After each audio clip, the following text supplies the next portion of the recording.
Então, pessoal, hoje é mais uma aula do História para o Enem.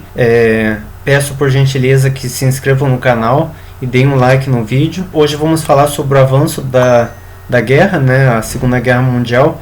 É o segundo vídeo sobre o tema. E primeiro explicar, né, que a duração do conflito, a Segunda Guerra Mundial ela ocorreu entre 1939 e 1945.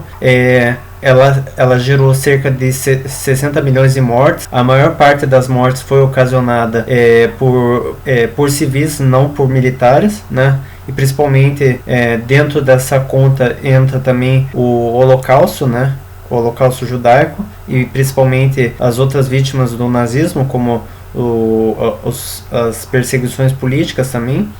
As razões para o início do conflito elas estão dentro do expansionismo alemão, né? A Alemanha acabou anexando vários países em volta da Alemanha. Você também tem forças beligerantes, né, em ação e dentro dos dois grupos que a Alemanha da Segunda Guerra Mundial, primeiro são os aliados, né, que era o Reino Unido, Estados Unidos, União Soviética e França, que entra também o Brasil e outros países da comunidade britânica, como a Austrália, por exemplo, e tem um eixo, né, que é a Alemanha, Itália, Japão, formado pelo Pacto Anti-Comintern. E nesse mapa aqui, vocês podem dar uma olhada, né, esse mapa ela mostra uma das anexações que a Alemanha fez antes da Primeira Guerra, né, primeiro anexou a Áustria, depois os Sudetos, a Tchecoslováquia e anexou, por último, a Polônia. E logo em seguida, houve também a invasão da Polônia, né, e também houve a invasão da Rússia através da Operação Barbarossa. Então, os objetivos da aula, né,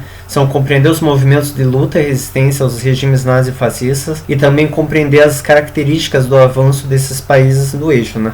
O início da Segunda Guerra aconteceu com a invasão da Polônia, né, e quais países a Alemanha ocupou antes de iniciar a guerra seria a Áustria e a Tchecoslováquia. Então, como eu tinha mostrado, esse mapa que eu mostrei anteriormente mostra como foi o pré-início da Segunda Guerra, né. Na verdade, a Alemanha estava preocupando a Inglaterra e os outros países, principalmente porque aos poucos ela foi anexando territórios, e o mais grave de tudo foi quando a Alemanha invadiu a Polônia, né, que isso acabou gerando um alerta para os países europeus sobre os planos, né, principalmente a política exterior da Alemanha, né. Os países que a Alemanha acabou ocupando foram a Áustria e a Tchecoslováquia, né, que eu comentei, e aqui mostra uma foto do Hitler na Torre Eiffel em Paris em 23 de junho de 1940. Esse impacto dessa imagem seria o caso do alerta, né, do expansionismo alemão. E em 26 de agosto, todos os anos, os franceses rememoram a liberação de Paris do domínio alemão. A cidade ficou sob o domínio nazista por 4 anos. Relembrar os acontecimentos importantes ajuda a contar a história de um povo. Nessa imagem vocês podem ver os outros países que foram ocupados pela Alemanha, né? Na verdade, a Alemanha ocupou quase todo o território do leste europeu e os países bálticos ali do Mediterrâneo. E ele também acabou ocupando a Holanda e a Bélgica, né? No caso da Holanda, vocês podem ver o livro, o Diário de Anne Frank. Na verdade, ele faz um relato, né, da ocupação alemã no país. E a gente também vê que a parte norte da França também foi passada para o território alemão. Na verdade, a capital da França acabou sendo transferida para o sul, na cidade de Vichy, né?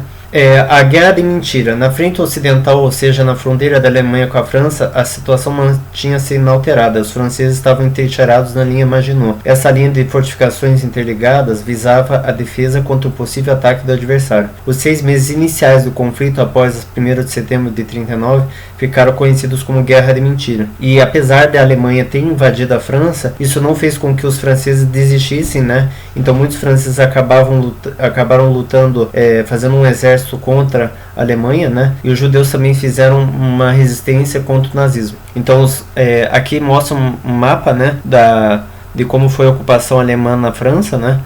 Acabaram invadindo o país ao norte do país, né? E ali no mapa da esquerda vocês veem as linhas fortificadas, né, que fazem fronteira com a Alemanha, e as trincheiras leves, né, que seriam na fronteira com a Bélgica. Além de ocupar a França e invadir a Polônia, a Alemanha também ocupou a Noruega e a Dinamarca, né, por volta de abril de 1940 e acabou controlando o Mar do Norte. Também houve havia também uma tentativa de garantir o fornecimento de ferro da Suécia, né? E também houve a tomada da Holanda, da Bélgica e de Luxemburgo no mesmo ano. E a forma com que a Alemanha atacava os países, né, que invadia e anexava, era através da tática de guerra Blitzkrieg, né, que era a guerra relâmpago, que impossibilitava que o exército local se defendesse contra uma possível invasão alemã, né? Então aqui vocês veem algumas fotos, né, do Blitzkrieg, né? Foi o primeiro bombardeio, o primeiro a bombardear o inimigo com a Luftwaffe, né, com alvo nas comunicações de estradas, e após invadir através da Força Aérea Alemã, ainda tinha os ataques né, com tanques e infantaria, e o adversário perdido acabava se desgastando, né, e impossibilitando qualquer tipo de defesa do país vizinho, né. A invasão na França ocorreu por volta de 1940, né, tomando em Paris no dia 14 de junho. Em 22 de julho a França assinou uma rendição, né, e a parte norte ficou com a Alemanha, né, como vocês podem ver no mapa, a região de Paris, né, e o norte da França ficou com a Alemanha, e a parte sul ficou com a França, né, que seria a Zona Livre. A Zona Livre ela ficou a partir de novembro de 1942, né, tanto a parte norte quanto a parte sul, e a capital da Alemanha, da França Livre, ficou em Vichy, né, que é no centro do país. O governo francês também foi transferido, né, como eu comentei. A Operação Leão Marinho foi uma tentativa da Alemanha também anexar a Inglaterra, né? Depois da França, a Alemanha montou uma operação aérea para derrotar a Inglaterra, só que a Alemanha acabou perdendo, né, essa batalha, porque a Royal Air Force, né, contou com os radares, uma nova tecnologia para antecipar os bombardeios alemães, e as batalhas aéreas ocorreram entre julho de 1940 e maio de 1941. A Inglaterra, ao contrário do que a Alemanha esperava, resistiu e acabou ganhando, né, principalmente com a ação do primeiro-ministro Winston Churchill. A Itália acabou entrando na guerra por volta de junho de 1940, né? A Itália pretendia controlar o mar Mediterrâneo, o norte da África e os países do sul da Europa, só que ao contrário da Alemanha, o desempenho militar italiano foi ruim, principalmente pelo baixo número do exército, né? O exército era pequeno frente aos aliados, e ao longo de 1941 tropas alemãs acabaram se juntando aos italianos e dominando a região balcânica e o norte da África.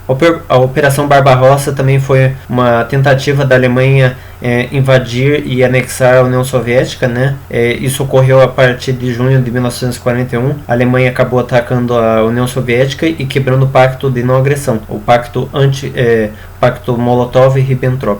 Os interesses da Alemanha eram referentes ao seu petróleo, minério e os cereais. Também havia racismo, né, contra os eslavos e um sentimento anticomunista. Os soviéticos acabaram usando a tática de guerra da terra arrasada, recuavam, mas antes destruíam tudo que pudesse ser útil ao adversário. Fazendo uma retomada da aula, né, com a tática Blitzkrieg, a Alemanha conquistou a maior parte da Europa até 1941. A França foi derrotada rapidamente e a Inglaterra conseguiu conter o avanço nazista. A Itália acabou entrando em 1940 e se aproveitou do prestígio da Alemanha durante a guerra, né? No começo da guerra, a Alemanha estava ganhando, e após invadir a União Soviética acabou sofrendo várias derrotas, né? Como vocês sabem, a Alemanha acabou perdendo a guerra, e a Alemanha acabou iniciando a Operação Barbarossa, que era um ataque sobre a União Soviética.